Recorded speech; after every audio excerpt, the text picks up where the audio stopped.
নিকট গিয়ে তাকে নিয়ে বাদশাহর দরবারে রওনা হলেন। পথে তাকে বললেন, হে আল্লাহর নবী, আপনার যে সকল মুজিজার কথা বাদশাহর কাছে বলা হয়েছে সে সব কিন্তু অবশ্য তার সামনে পেশ করতে হবে, নয়তোবা সে আপনাকে ও আমাকে হত্যা করে ফেলবে। হযরত ঈসা আলাইসাল্লাম বললেন, আগে কি নিদর্শন দেখাবো তাই বলো। হযরত সামাউন বললেন, বাদশাহ তুমানের চোখ উপড়ে ফেলেছে, তার হাত পা কর্তন করেছে, সবার আগে তাকে ভালো করতে হবে, তারপর বাদশাহ যে নিদর্শন দেখতে চায় তাই প্রদর্শন করতে হবে। হযরত ঈসা আলাইসাল্লাম তুমানের নিকট উপস্থিত হয়ে আল্লাহর নাম নিয়ে তার হাত পা এবং চোখে নিজের হাত বুলিয়ে দিলেন। সঙ্গে সঙ্গে তার কর্তৃত হাত পা এবং চক্ষু সম্পূর্ণরূপে ঠিক হয়ে গেল। এরপরে হযরত ঈসা আলাইসাল্লাম হযরত সামাউনের সাথে গিয়ে বাদশাহর দরবারে উপস্থিত হলেন। তুমান যে নিদর্শনগুলোর কথা বলছিলেন তিনি তা একে একে আল্লাহর অনুগ্রহে বাদশাহ ও তার দরবারের লোকদের সামনে প্রদর্শন করলেন। নসিবিন শহরের অসংখ্য রোগীদেরকে তিনি আল্লাহর হুকুমে পলকের মধ্যে ভালো করে দিলেন। এরপরে বাদশাহর দরবারের লোকজন হযরত ঈসা আলাইসাল্লামকে বলল, এতক্ষণ আমরা যা দেখলাম এ ধরনের কাজ অনেক দক্ষ জাদুকররাও করতে পারে, কিন্তু তারা কোনো মৃত্যু মানুষকে পূর্ণ জীবন দান করতে পারে না। তুমি সেইরূপ কাজ করে দেখাতে পারবে কি? হযরত ঈসা আলাইসাল্লাম তদুত্তরে বললেন, আল্লাহ তাআলার হুকুম হলে আমি তাও দেখাতে পারবো। তখন তারা সকলে হযরত ঈসা আলাইসাল্লামকে নিয়ে একটি বহু পুরাতন কবরস্থানের দিকে চলে গেল। সেখানে প্রাচীনকালের নবী হযরত নূহ আলাইসাল্লামের পুত্র শামের কবর ছিল। ওই কবরটির কাছে পৌঁছে লোকজন হযরত ঈসা আলাইসাল্লামকে বলল, তুমি এক কবরে যাকে দাফন করা হয়েছিল তাকে জীবিত করে দেখাও। তখন হযরত ঈসা আলাইসাল্লাম উক্ত কবরটির নিকটে চলে গেল এবং প্রথমে 2 রাকাত নামাজ আদায় করল। তারপরে আল্লাহর দরবারে এইরূপ মুনাজাত করলেন, হে সর্বশক্তিমান প্রভু, তুমি তোমার অফুরন্ত ক্ষমতার দ্বারা এ কবরের মৃত্যু ব্যক্তিকে জীবিত করে সমবেত লোকজনদেরকে তোমার ক্ষমতার নজির দেখিয়ে দাও। হযরত ঈসা আলাইসাল্লাম এইরূপ মুনাজাত করা মাত্র কবরটি বিদীর্ণ হয়ে গেল এবং তার ভিতর হতে কেশমণ্ডিত একটি লোক উপরে উঠে আসলো। এরপর প্রথমে সে হযরত ঈসা আলাইসাল্লামকে সালাম করে বলল, হে লোকজন, তোমরা জেনে রাখো এ ব্যক্তি আল্লাহর নবী হযরত ঈসা আলাইসাল্লাম, তোমরা তার উপর ঈমান এনে সকলে তার অনুসরণ করো। এ লোকটি ছিল হযরত নূহ আলাইসাল্লামের পুত্র শ্যাম। হযরত ঈসা আলাইসাল্লাম তাকে জিজ্ঞেস করলেন, হে শ্যাম, তোমার জমানায় তো কারো চুলদারি পেকে মৃত্যু পর্যন্ত সাদা রং ধারণ করত না, তবে তোমার চুলদারি এভাবে সাদা দেখছি কেন? তখন শ্যাম জবাব দিল, হে আল্লাহর নবী, আমি জানতাম যে রোজ কিয়ামতের সামান্য আগে আপনি দুনিয়ায় আসবেন। কবর থেকে আপনার আওয়াজ শুনে আমি মনে করলাম যে রোজ কিয়ামত আসন্ন হয়েছে, আর তাই আপনার আগমন ঘটেছে। সুতরাং হাসরের মাটির হিসাব নিকাশের ভয়ে ও আতঙ্কে আমার চুলদারি সহসা এই রূপ ধারণ করেছে। হযরত ঈসা আলাইসাল্লাম তাকে জিজ্ঞেস করলেন, শাম, তুমি বলতে পারবে কতদিন পূর্বে তোমার মৃত্যু ঘটেছিল? আর তখনই শাম জবাব দিল যে 4000 বছর পূর্বে আমি এই দুনিয়া ছেড়ে চলে গিয়েছিলাম। হযরত ঈসা আলাইসাল্লাম বললেন, এখন যদি তোমার আবার এই দুনিয়ায় বসবাস করার আকাঙ্ক্ষা থাকে তাহলে বলো, আমি আল্লাহর দরবারে দোয়া করে তোমার জন্য সে ব্যবস্থা করে দেই। আর তখনই শাম বলল, না হে আল্লাহর নবী, আমি তা চাই না, কেননা দুনিয়া যখন স্থায়ী বসবাসের জায়গা নয়, দুদিন পরে হলো আবার এই জায়গা পরিত্যাগ করতে হবে, তখন আর কিছু দিনের জন্য এখানে থেকে কি লাভ হবে? তার বদলে আপনি আমার জন্য দোয়া করুন যেন আল্লাহর রহমত আমার উপর সর্বদা বহল ও জারি থাকে। এভাবে বেশ কিছুক্ষণ কথাবার্তা হবার পরে শ্যাম আবারও তার কবরে চলে গেল। সঙ্গে সঙ্গে আল্লাহর কুদরতে কবরটি যেমন ছিল ঠিক তেমনই হয়ে গেল। এই ঘটনা নসিবিন শহরের বাদশাহ এবং তার লোকজন সরাসরি প্রত্যক্ষ করে একযোগে তারা হযরত ঈসা আলাইসাল্লামের উপর ঈমান এনে সত্য ধর্মে দীক্ষিত হল। যখন ইহুদিরা দেখতে পেল যে দিন দিন হযরত ঈসা আলাইসাল্লামের শিষ্য ভক্তদের শক্তি বাড়তে লাগলো এবং জনসাধারণের মধ্যে তার সুনাম বৃদ্ধি পেতে লাগলো, তখন ইহুদিদের মনে প্রতিহিংসার আগুন জ্বলে উঠল।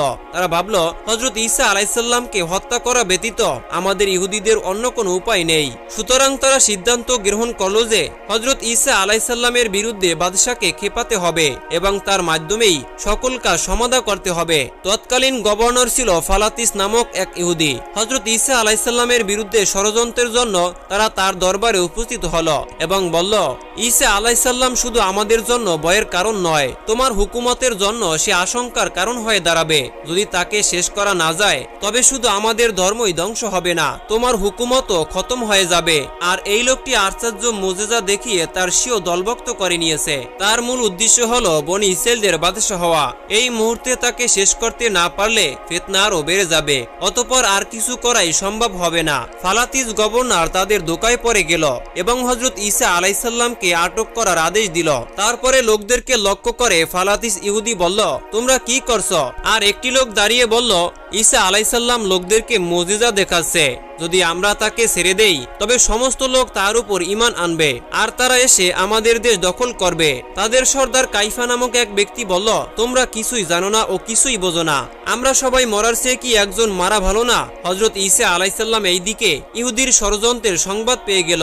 তিনি তার ভক্ত শিষ্যদেরকে ডেকে বলল, তোমরা বনি ইসরাইলদের এমন জঘন্যতম খবর জানো কি? এখন মহা পরীক্ষার সময় এসেছে, সুতরাং তোমরা কারা আছো যে আল্লাহর দ্বীনের জন্য আমাকে সাহায্য করতে পারো? সকলেই সমস্বরে বলে উঠল, আমরা এক লাশারিক আল্লাহর ইবাদত করতেছি, আল্লাহর কিতাবের প্রতি ঈমান এনেছি, তার প্রেরিত নবী ও রাসূলগণের প্রতি ঈমান এনেছি, আমরাই তার সাহায্য করতে প্রস্তুত আছি। ঈসা আলাইহিসসালাম একটি পাহাড়ের গুহায় আত্মগোপন করে রইল। ইতিমধ্যে আল্লাহ তাআলা তাকে ওহীর মাধ্যমে জানিয়ে দিলেন, হে ঈসা, আমি অনতি বিলম্বে তোমাকে আসমানে উঠিয়ে নিব। হযরত ঈসা আলাইহিসসালাম হাওয়ারীদেরকে ডেকে উক্ত সংবাদটি জানিয়ে দিল। এই সংবাদটি শ্রবণ করে হাওয়ারীগণ অত্যন্ত দুঃখিত হলো এবং কাঁদতে আরম্ভ করলো। তাদের এই অবস্থা দেখে হযরত ঈসা আলাইহিসসালাম বললেন, তোমরা আমার সহিত বিচ্ছেদের কথা ভেবে এইভাবে ক্রন্দন করতেছ, কিন্তু যখন শত্রুগণ আমাকে হত্যা করার জন্য আক্রমণ করবে তখন তোমরা আমাকে ত্যাগ করে চলে যাবে।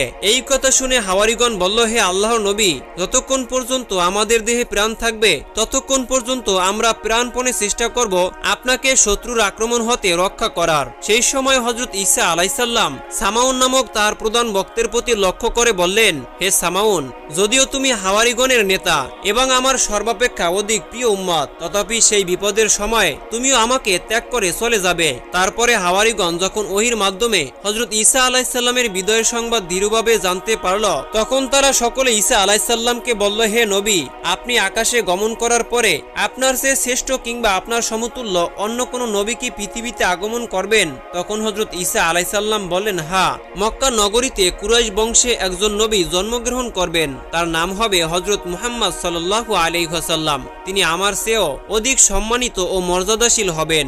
এমনকি আদম আলাইহিসসালাম থেকে আরম্ভ করে আমি ঈসা পর্যন্ত যত নবী ও রাসূল এই দুনিয়াতে আগমন করেছেন তিনি সকলের শ্রেষ্ঠ ও মর্যাদাশীল নবী, এবং আমরা সকল নবী তার আগমনের সংবাদ বিশ্ববাসীর কাছে পৌঁছে দিয়েছি, যেহেতু তিনি হইল ইমামুল আম্বিয়া ও মহানবী। ইয়া ছাড়াও তিনি হযরত মুহাম্মদ সাল্লাল্লাহু আলাইহি ওয়াসাল্লামের গুণাবলী এবং বুজুর্গির কথাও বর্ণনা করলেন। তিনি এটাও বললেন যে শেষ নবীর উম্মতের মধ্যে এমন অনেক আলেম জন্ম নিবেন যাহারা মর্যাদার দিক দিয়ে বনি ইসরাইলগণের নবীদের সমান। হে হাওয়ারীগণ, আমি তোমাদেরকে শেষ ওসিয়ত করে যাইতেছি যে যখন শেষ নবী এই পৃথিবীতে তাশরিফ আনবেন তখন তোমরা তার নিকটে আমার আখিরি সালাম পৌঁছে দিবে।